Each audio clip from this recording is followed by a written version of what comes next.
Hi, this is Ralph Zuranski. I'm on the phone with Stephen Pierce, one of the most successful internet marketers in the internet today.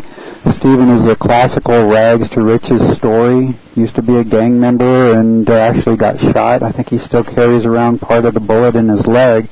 And it's incredible just how successful he's become. He's actually a consultant now for many of the big Fortune 500 companies. He has his own creativity and innovation facility where they actually train individuals. He's been a speaker at too many seminars to mention. I first saw him at the big seminar and was very impressed with his story. How are you doing today, Stephen? Doing very well. Thank you for having me. How are you? Oh, I'm doing good. I wanted to ask you a few questions. When was the lowest point in your life, and how did you change your life path to win a victory over all obstacles? Lowest point. Wow. I would probably say, well, I mean, when I think about where I've come from as far as the lowest point, I mean, I don't have a college education, or a college degree, if you will. I don't have a high school diploma. So I dropped out of high school. More like I kicked out of high school because I was a big troublemaker. And I ended up being homeless for like 3 months. I filed bankruptcy twice. They threw out the second bankruptcy because I filed it too close to the first one, and I didn't know about the rules. And you can't file them too close to each other, you know? Yeah. And again, like you were saying, I was running the streets, used to be a drug dealer, and I ended up getting shot. It was a close call because the gun was being held to my head, but as more ruckus started to break out, he turned, and then he lowered the gun, and as he was running, he shot and it fired off into my right leg, and that bullet is still lies there today, because as I actually went to the hospital, you know, you have this guy that's off the streets, no insurance cards or anything, so they were like, well, you know, it's better to leave the bullet in where it is right now. It would have probably caused more trouble or damage if we went in and tried to pull it out. But that was pretty much, you know, you don't have insurance to pay for it, and we're not going to do it. And I wasn't paying them cash for it or anything like that. And you know, so I went through that, and then you know, it was this horrible thing in my life that I kind of like got to the point where I felt as if, you know what, my life is pretty much just destined to be a part of that group that, you know, never does anything good. That's always going to be experiencing poverty. There's going to always be experiencing trouble. I was like supposed to be the opposite. I got to a point where I felt like I'm supposed to be the guy that those who are successful look at and then appreciate their lives much more. You know, but it didn't have to be that way. I mean, I was feeling that way, and I remember one time I was in the house, and somebody that was really dear to me looked at me and said, "Everything you touch turns to dust." Wow. And, you know, that was devastating to me because, and for me, it was a huge mental battle for me and an emotional battle because I tried to find some kind of reference point that I can look at and say, you know what, that's not true because, you know, I did this good, I did that good. And I'm sure there were some little moments in my life, you know, up to that point where that was so, but all these big things just hit me like a hurricane in my brain that was almost like, you know what, you're right. All these different things that I did, you know, they were complete failures and, you know, I'm nothing but trouble. I got our family evicted when we were younger because I was just causing trouble in the neighborhood. And, and you know it's pretty bad when they say, listen, you're evicted, not because you're not paying your rent, but we're tired of that tyrant of a kid that you have. You guys got to go. Wow. So, I mean, it just got really, really bad. And I still remember that because it was more so a violent thing because I ended up fighting a bunch of the lifeguards that were on duty at a swimming pool, and they had the pool pass, and that's how they knew that I was one of the people. And some of the other guys that were equally involved, they kind of got off and got away with it. But, you know, I think all these things kind of accumulated to a low point being in my life, being one, not just one specific moment, but this extended moment where it wasn't just a day or days or weeks. It was more like months where I was just going through this process of trying to figure out what in the world am I going to do with my life. And I think one of the turning points was when I really started to wake up. Because after I got shot, I was at the Moses H. Cone Hospital out in Greensboro, North Carolina, because that's where I ended up getting shot at. And I was sitting there, I was thinking, I was like, you know what? I could be dead right now. I could be sitting over and laying in the morgue on a cold slab as opposed to up here in the hospital about to get, you know, released in about a week or so. So after being discharged from the hospital, my dad, one of the reverends from the church I was going to, and my brother, they came down, they drove down to get me. And, you know, I had some time to reflect, to try to figure out, you know, what is it I want to do with my life? And I had some people that were telling me that, you know what, you're brilliant, but you're using your brilliance for evil, if you will. You're doing things that are hurting people. You're doing things that are hurting yourself. And people are just wondering if you're going to live to see, 19, 20 years old. Because I was living life fast, and I was running down the wrong streets and running with the wrong crowd. I didn't have a sense of direction for myself, and I was kind of following people who obviously didn't have a sense of direction for themselves, and they were just following other people, and it just all led to these negative things. So I got into reading the Bible, and then I got into reading other books like Think and Grow Rich, Success to a Positive Mental Attitude, and those kind of books, and I started to think a little bit differently about what is possible. And when I was reading Think and Grow Rich, and I was looking at how all these other people, kind of had a great deal of failure in their life before they experienced success, I started to think, maybe everything that I've gone through that's bad, is not this huge signal, this huge sign that's kind of like letting me know that you're destined to be a failure, but that is just something that's normal, and I just need to figure out what success actually looks like.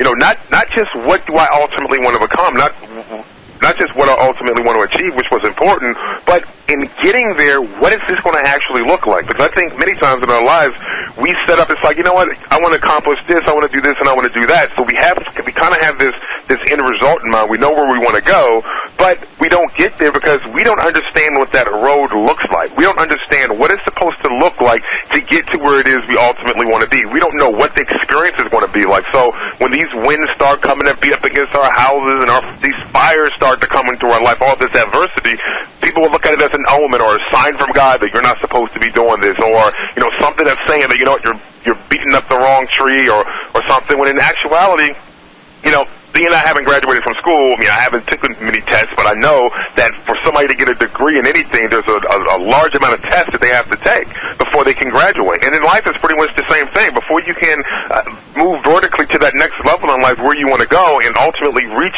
those dreams and goals and that level of fulfillment that you may define in material sense as far as cars, houses, and money or whatever, to get to those points, there are certain tests that you have to take. So I started to look at this, and in my life, I started to change my perspective, and I started to look at different analogies. For example, the purpose of fire to gold. Fire is there to purify gold.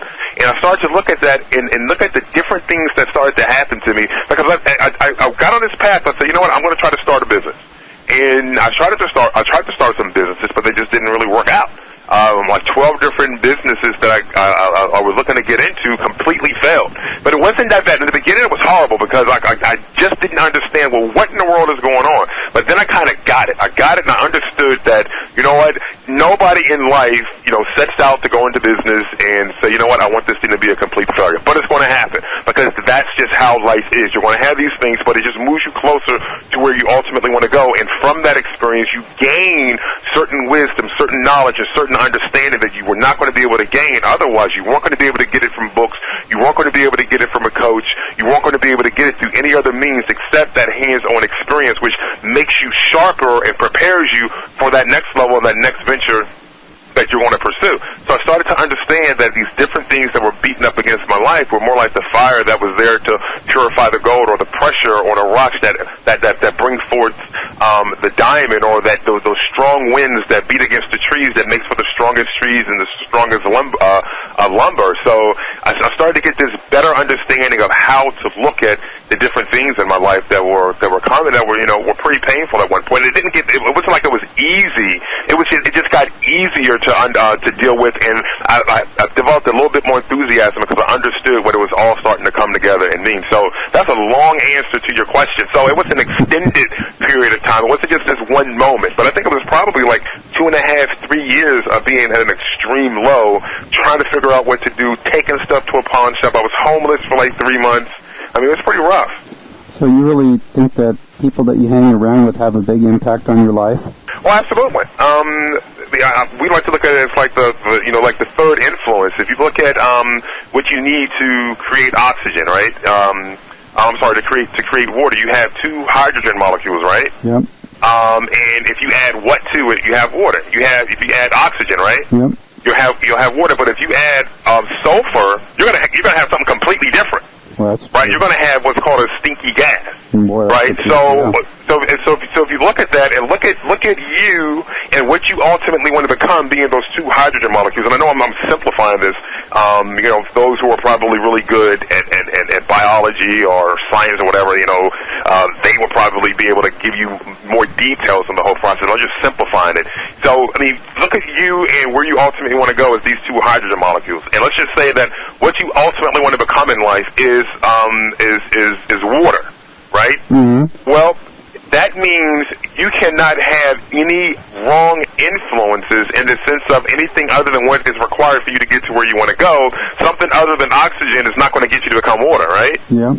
So, the people that we allow in our lives, and not just the people we allow in our lives, but the other things we allow to influence us, what we watch on TV, what we listen to by the way of music and different things like that. And I'm not trying to say music is an evil thing or television is an evil thing, but those things impact us, how we think, what we think about all the time, the things that we have just, flooding our minds throughout the day, the things that we start to think about and daydream about, and they start to influence our actions and our judgments and all these different things and our emotions, and ultimately they impact our results.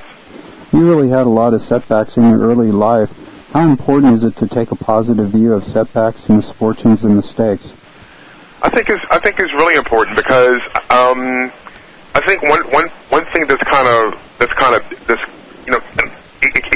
it's almost like a handicap in learning and in understanding life is that when we're taught to learn traditionally, it's almost like we're not permitted to make a mistake, and making a mistake is wrong.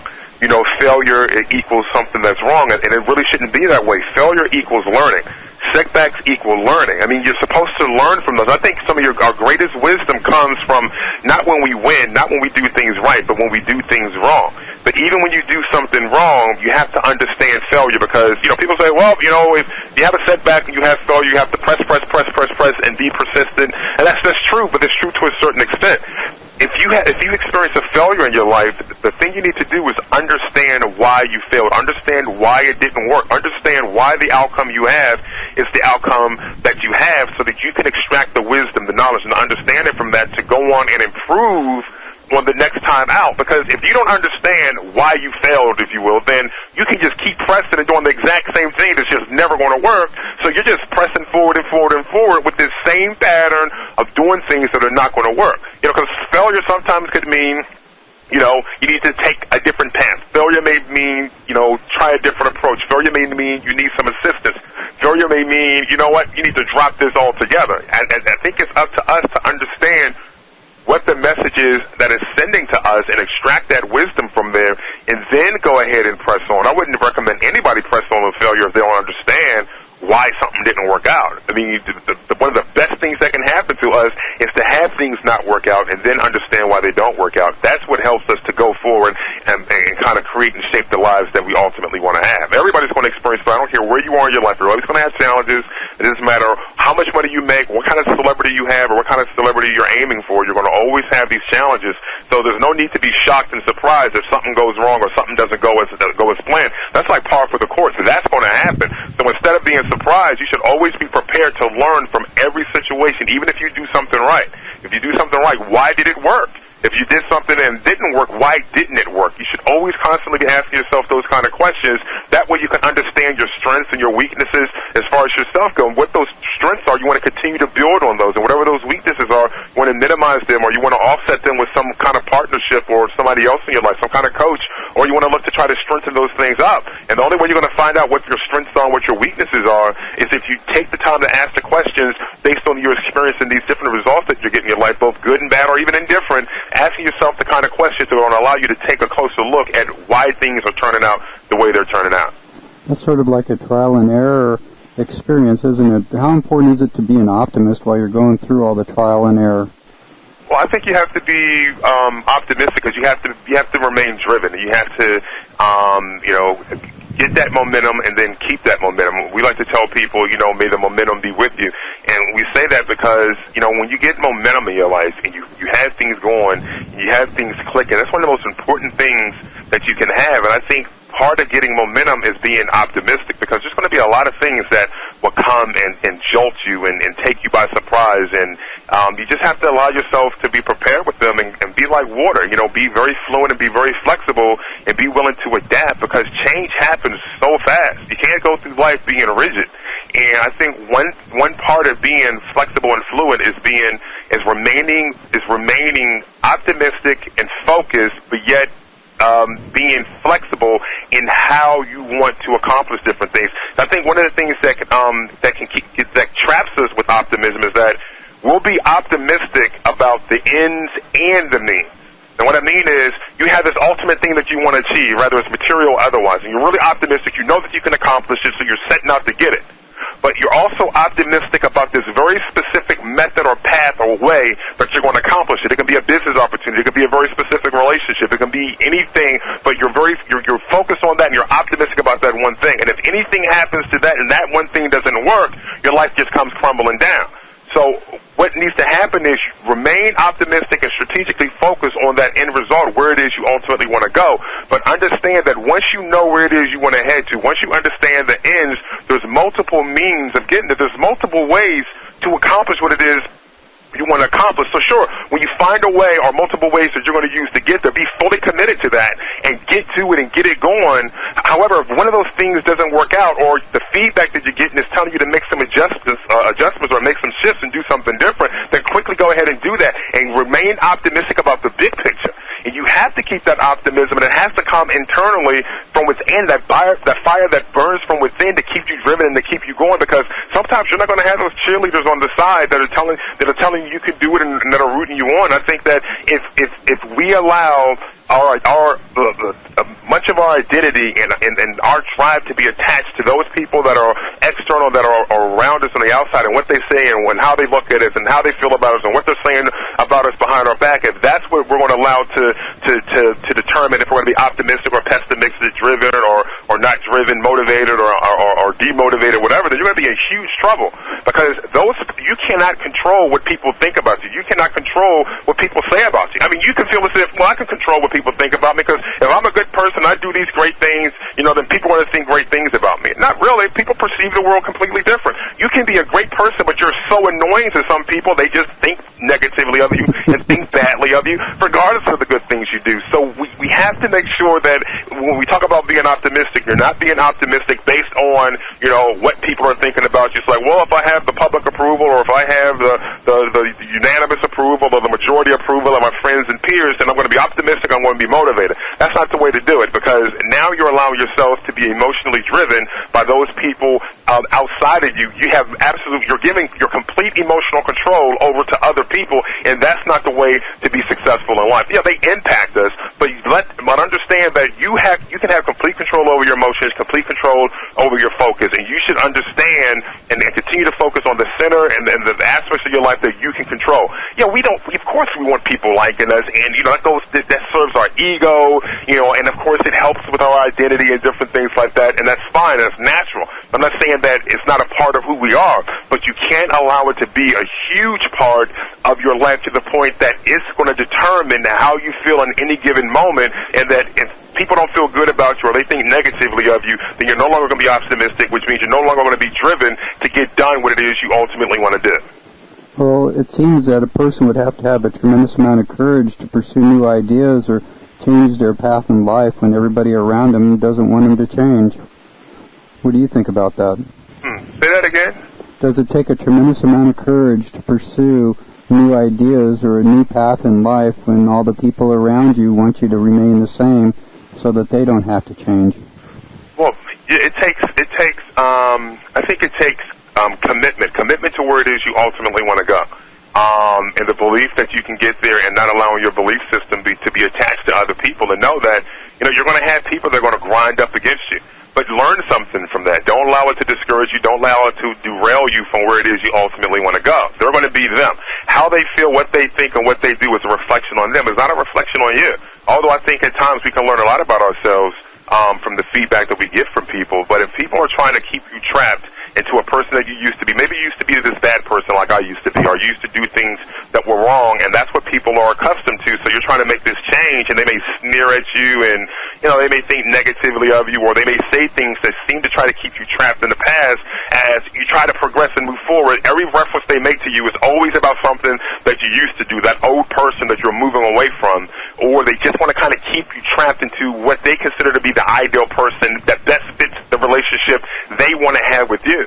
I mean, that's fine for them. It's not okay for you. And I say it's fine for them because you have to resolve and understand that you cannot control what people think, what people feel, and what other people want, from you. It's like, okay, that's fine for them. Allow yourself to just let that go and release any kind of tension or frustration that you may have about what other people think about you, because you can't control it. And the worst thing you can do is go through your life trying to adjust yourself to please other people. There was a quote from Bill Cosby. He said, I don't know the secret to success, but I know the way to fail is to try to please everybody.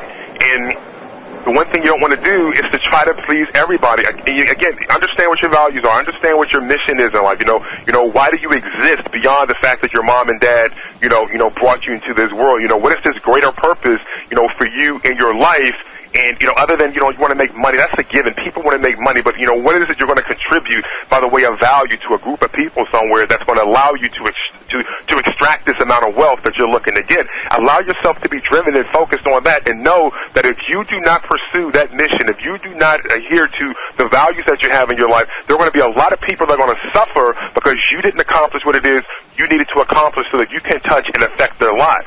Stay focused and know that life doesn't roll out the red carpet for anybody. The moment you set your eyes on something, the moment you decide that you're going to be fully committed to something, the tests are going to start to roll in. So you might as well just throw up your guard and play both defense and offense, because that's the way you're going to need to be, to make it in life. Don't think that, because you're committed, because you're a good person, or because you're a Christian, or because you read your Bible, because you pray, or because you have this core group of people that love you, that life is just going to, feed you everything you want with the silver spoon. I think having the right attitude and engaging in the right processes as far as visualization, understanding what your beliefs are, being congruent as far as what you believe with your actions and everything else, I believe that can help accelerate you getting there.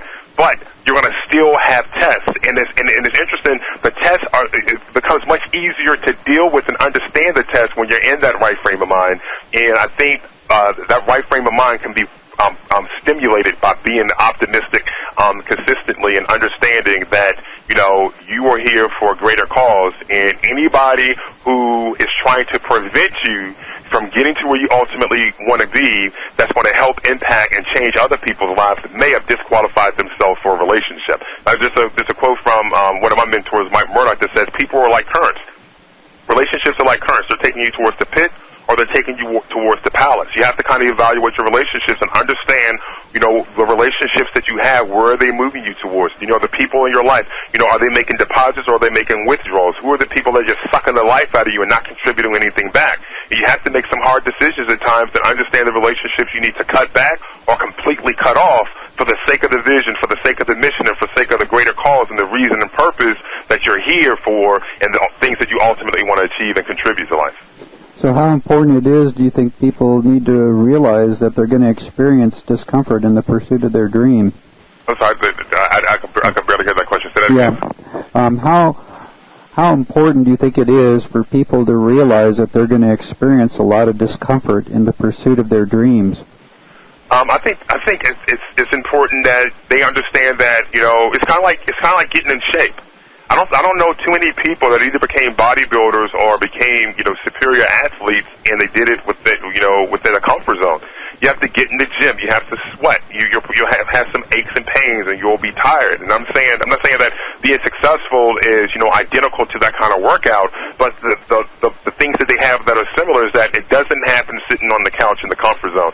You don't get in shape. You don't become a superior athlete sitting on your couch, channel surfing. You have to get in the gym. You have to get out there and practice, and that may cause some discomfort. It may cause some physical discomfort. It may cause some mental discomfort. It may cause some discomfort just within the realm of time. You prefer to be doing something else that's more comfortable and less mindless, like maybe watching TV or something like that, as opposed to doing something that may be more mentally taxing and physically taxing, like some kind of physical exercise or some kind of mental work that's required required to progress your business or whatever it is you're doing towards the objectives that you have. But there's some trade-offs. I mean, you have to, what are you willing to trade off to get to where it is you want to go? I mean, you just can't have it both ways.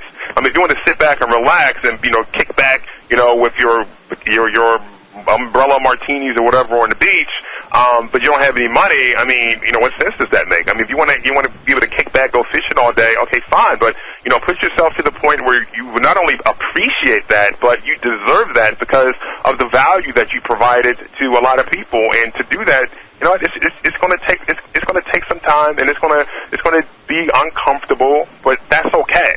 I kind of feel it's like if you're doing something and it seems to be way too easy, maybe you're doing something wrong. If you're doing something, you start to come up against some difficulties, and I mean, it's not the rule, but I would be willing to say, maybe you're doing something right, Yeah. I don't always want to be right when I'm doing something. I don't want things to always be easy. I don't feel as if I learn. Now, I'm not saying I like bring on the heat. Nobody likes it because it makes you feel uncomfortable, but you accept the fact that you're going to have discomfort to get to where it is you want to go. It's not that you like it, but you accept that this is part of the process. Again, like we was talking about earlier, knowing where you want to ultimately go is only part of the equation. What does the road look like to get there? You have to understand what it looks like to get there, so when you start to run up against these different things, it's not this strange occurrence or experience, but it's like, I was expecting that to happen, so bam, let's do it. It's like if you're a quarterback in a football game, you're trying, you know who the mark is, you know who the receiver is, you're going to throw it to him, but you know what? If somebody picks off that ball, you knew that was a possibility, so you instantly have the play in there that, you know what you do? You shift the defense immediately. You shift the defense immediately, then you run your defensive plays to get back on offense. But if you were just sitting there, had absolutely no idea that was possible, the whole team is just sitting there in shock, they're stunned, they're paralyzed, nobody's moving, the guy that caught the interception has run it back for a touchdown. You don't want that to happen in your life. You know what I mean? So, so understand what the road looks like to getting there, what all these other options are, what the other alternatives are, and what are the possibilities on the plus side and on the minus side. Look at everything. Like I was talking about earlier, look at your strengths and weaknesses, and also look at the opportunities and the threats, everything that you can possibly see in your spiritual or your physical peripheral vision. See everything, anticipate, predict, and design your future, and understand that, all these different things are possible to happen. I'm not going to focus on the negative, but if something happens, it's not going to take me by surprise, and I'm just going to roll with it because I know what the path looks like to get to where it is I want to go. How important is it to believe in your dreams will become reality? Well, if you don't believe in your dream, then you're not going to be driven. You have to, I think, your belief system is kind of like the motor, in the car. It's one of the things that's going to drive you to get into where it is you want to go, because if you don't have the belief to support the fact that you can transfer this dream that you have into reality, then, why put in the work? Why put in the time? Why put in the effort? Why put in the tears? Why put in the sweat? If you don't really fully believe that this is going to happen, that there's going to be an ultimate payoff, not just for you, but there's going to be a payoff for the people that are going to benefit from this value that you're going to bring, then why even go forward and do anything? So I think belief is, is an absolute given, and I think one thing you can do to intensify your belief is to take some time to sit back and visualize with a great deal of intensity you experiencing what it is you want to achieve in the here and now, not in the later sense of, well, it's going to happen someday, but allow yourself to experience it today, because the mind can't distinguish something from that was actually experienced from something that was virtually experienced. I think it's a great idea to take that time to experience it in your body right now, in your emotions. Just enjoy the moment. I mean, there's something that's really compelling about doing that, and I don't know all the science behind it, the spiritual laws behind it, or anything like that, or the science behind it, but what I'm saying is, it's something that's been proven to work, and it's something that makes you feel absolutely amazing after you've done it just once, and then it just compounds and it compacts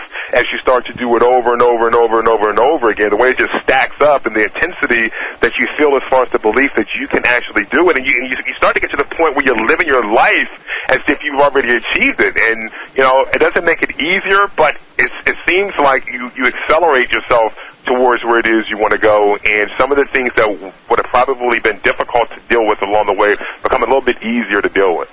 How are you able to overcome your doubts and fears?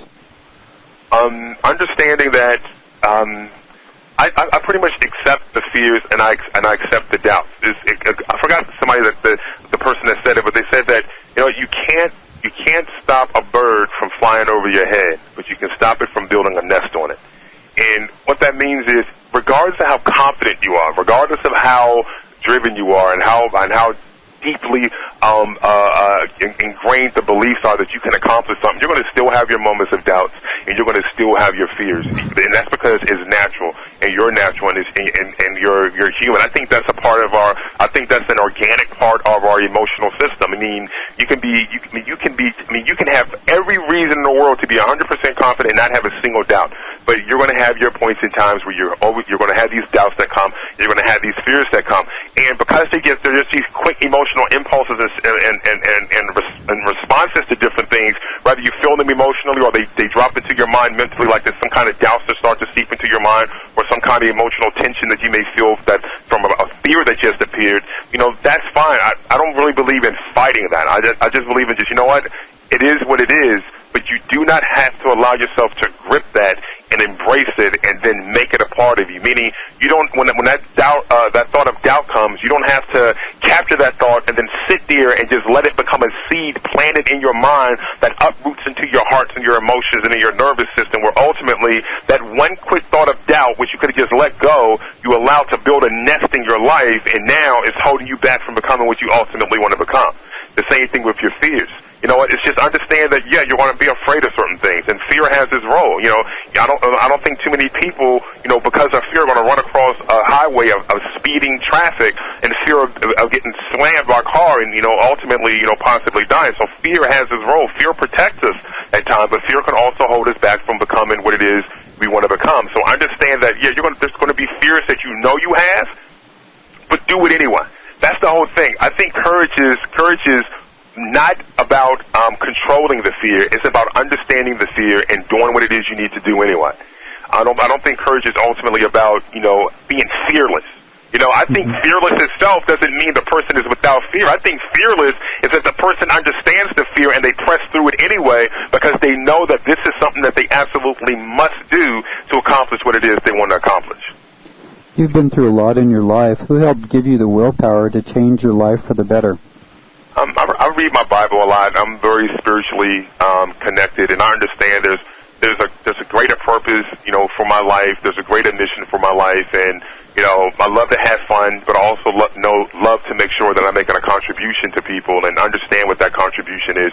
So I remain entirely driven by my relationship with the Lord. I remain driven by understanding that I'm here for a reason, to help contribute to other people and make other people's lives better. And when I see that happen, I become incredibly driven. So people give us testimonials and they call and they give us feedback, and they benefit from dealing with us, doing business with us. I mean, there's nothing greater than that. I mean, getting paid for different things is amazing. I mean, to be able to be in the position that we're in, but the end result, because I don't really believe in being paid for something, but the value is not delivered, and people don't feel as if they got what it is they paid for. I believe that if you're going to be paid for something, exceed what the expectations are. Define what the expectations are, then completely exceed them, so they become overwhelmed with the amount of value that you gave them that was far above and beyond what it was they expected. I believe that's the way to live, and that's one of the things that constantly keeps me driven. Then there's my wife, family, and all those things together. It's like, what? I mean, life is wonderful when you understand, what it is you're here to do, and you get locked into that. How important is it to forgive the people that upset, offend, and oppose you? How important is it to... For forgiveness. Well, lack of forgiveness only hurts you. I believe that when you hold unforgiveness in your heart, you may feel as if you're hurting them, but ultimately two things. One, you're hurting yourself, and two, they're having emotional control over you. Because I don't believe too many people want to walk around feeling bottled up and feeling the pain of harboring unforgiveness. But we do it because we feel as if we have to hold on to this because what they did to us was just so wrong that you just cannot forgive them. Well, you know what? We can have this huge amount of emotional intensity about what something somebody did. But, get over it. Don't allow that one moment in time to destroy, distract, and derail your life as you continue to hold and harbor this unforgiveness. I mean, just let it go and allow yourself to be clear and let every channel within your life to just flow, with love and forgiveness. Because when we do something wrong, don't we want people to forgive us? Sure. Well, of course. So, with the same justice that we want to be given to us is the same justice that we should give to somebody else. Whether they did it deliberately, intentionally, or they did it accidentally. Understand that people make mistakes. Some mistakes are bigger than others. Some mistakes impact us more so than others. But it's still a mistake. Or maybe it was done deliberately because they don't like you. In either case, do not allow that incident in life to become an emotional chokehold on you that it prevents you from functioning to your maximum capacity and optimum levels because you're harboring this unforgiveness. It's best to just let it go. Plus, unforgiveness is really spiritually and physically unhealthy. I mean, people actually get sick from harboring too much unforgiveness. So it's best to just, let it go. Otherwise, regardless of how many days you move forward into your future, you're going to always be trapped to a part of your past because you're bringing this unforgiveness with you. And when you let that, when you allow yourself to forgive people, bam, that instant you just, clear yourself of it and you allow yourself to be forgiven, you don't have to carry that moment with you into your future. You can just let it go. Now, I'm not just saying some people can just instantly let it go mentally or emotionally, and some things are much harder to forgive people of, other, somebody killing a loved one or something like that. Now, you have some people that can forgive those kind of people, instantly. Then there's some people, they feel as if they need to hold on to that unforgiveness, as a way of justice for the person, that they've lost. Well, you know what? I mean, it's still something that, you have to get over because, you lost a loved one, and that's painful enough. There's no need to continue to allow that pain to move forward and allow your own life to be damaged and derailed because now you're allowing yourself to be trapped and making one mess become a bigger mess, and now you become an even bigger casualty as a result. Unforgiveness, I think it's a deadly thing. To me, spiritually and emotionally, it's pretty much just as deadly as procrastination as far as I'm concerned. Wow. Well, do you experience service to others as a source of joy?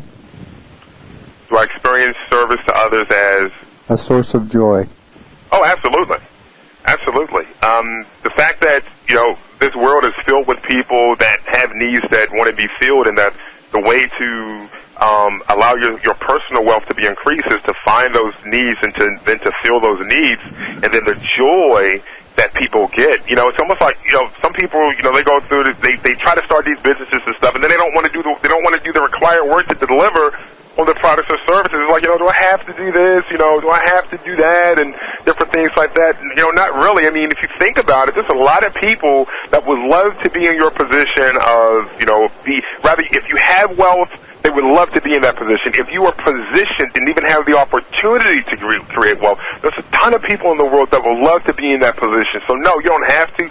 You get to do it. It's an opportunity to do that. The opportunity to be able to give service to somebody, rather it's some kind of service where you're trading hours for dollars, or some kind of package service that's some kind of physical product, or whatever the case may be. It may be a service or recommendation. The fact that you're able to do that and be compensated for it, it's an opportunity that many people, they would kill for that opportunity. So as far as I'm concerned, yes, it's an honor to be able to service people, and then to have them feel enough respect and trust to be willing to compensate us for that. It's a grand opportunity. It's a huge opportunity, and we love it.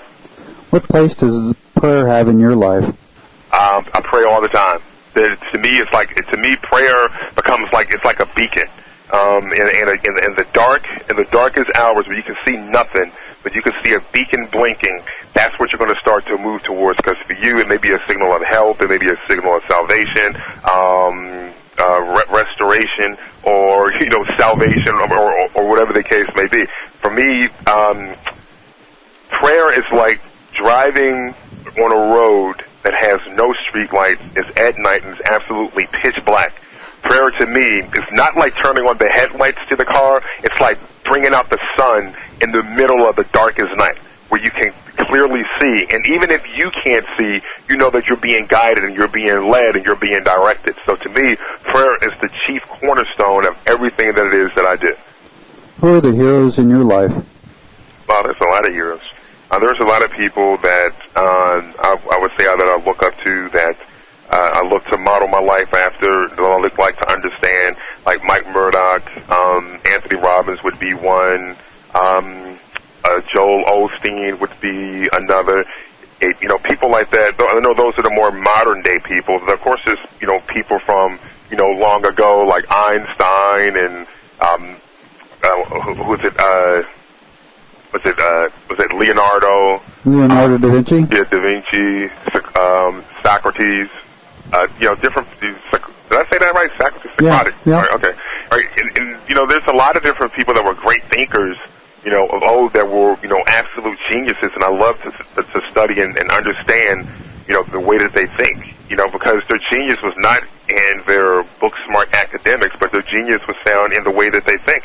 I think some of the modern-day geniuses are Anthony Robbins, are Joel Osteen, it is, Mike Murdoch, they're completely different realms, but if you look at them and you understand what it is they do and the way they impact people's lives and how they do it, I think they're geniuses, and what you do is you look at those people, and you can put them up as heroes, and I'll do things like, borrow genius, where I'll envision, conversations, and then myself taking on different things that I consider to be really good, strong points about them, and then looking at how those can be adapted, to my life, and then, bringing that together with, who I am without allowing it to alter my own personality and what it is I'm ultimately to become. So those are just some of my heroes, but there's many people, so many different books. There's people who've written books that, I wouldn't be able to recall their name, but their book has impacted me in, a certain way. So while there may be a certain group of people specifically, I leave myself open to wisdom regardless of where it comes from. Because wisdom is wisdom. If it's something that's going to be able to lead and guide and direct your path and help you to move closer to where it is you ultimately want to be and provide even greater value to those who you're providing value to, you might as well pay attention to it. Why are heroes so important in the lives of young people? Well, because young people are highly impressionable. I mean, young people are always looking for somebody that's going to lead them. Because many of them have not found out who they are, what they ultimately want to be, they haven't really gotten in touch with their own identity. Their identity becomes highly impacted by the people that they surround themselves with, by the people that they hold up as idols, if you will, or that they hold up as heroes.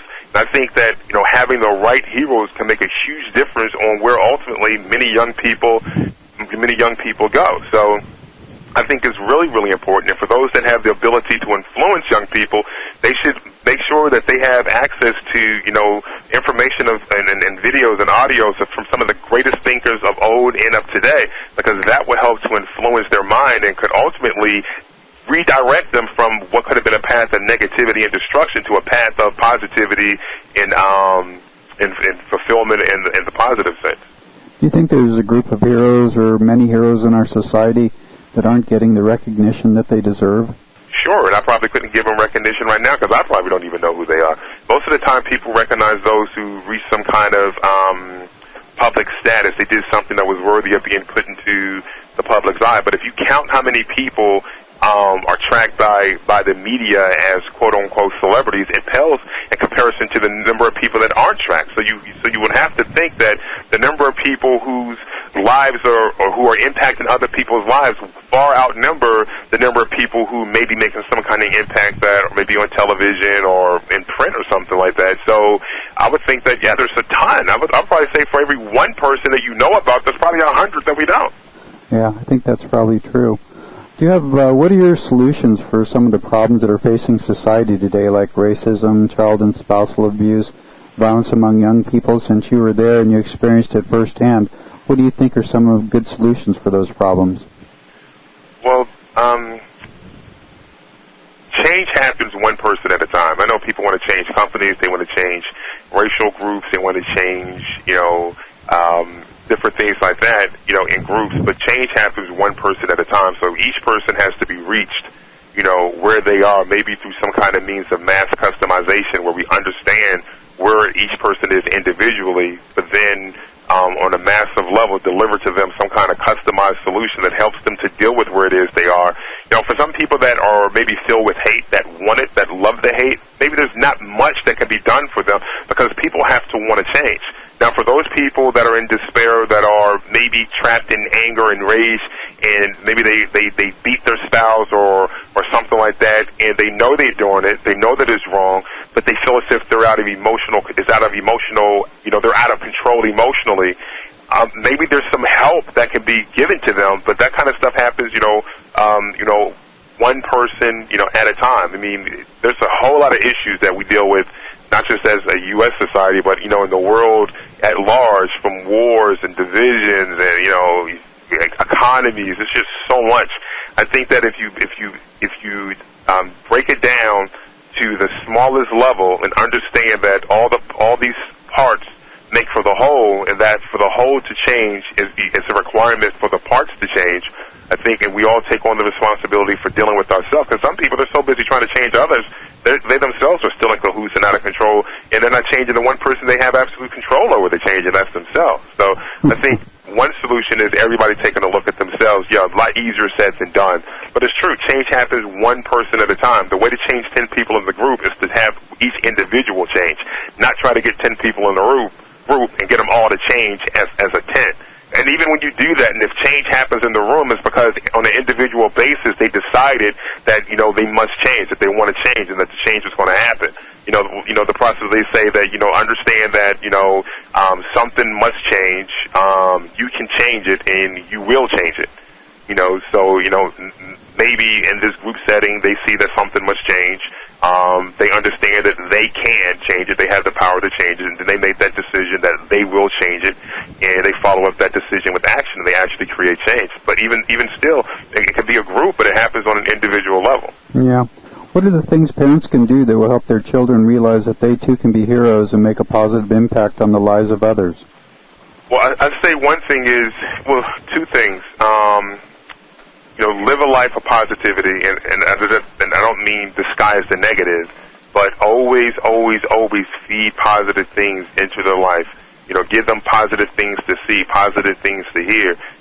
Build a relationship with them, and don't allow them to be brought up by the television and brought up by the streets. Allow them to respect you more and love you and honor you more than they love and honor and respect their friends and their peers on the street. And the only way that's going to happen is through a relationship. The reason many kids will go out there and respect, somebody that's maybe a year older than them on the street more than they respect their own parents is because of the relationship and bond that they develop while they're on the streets with them.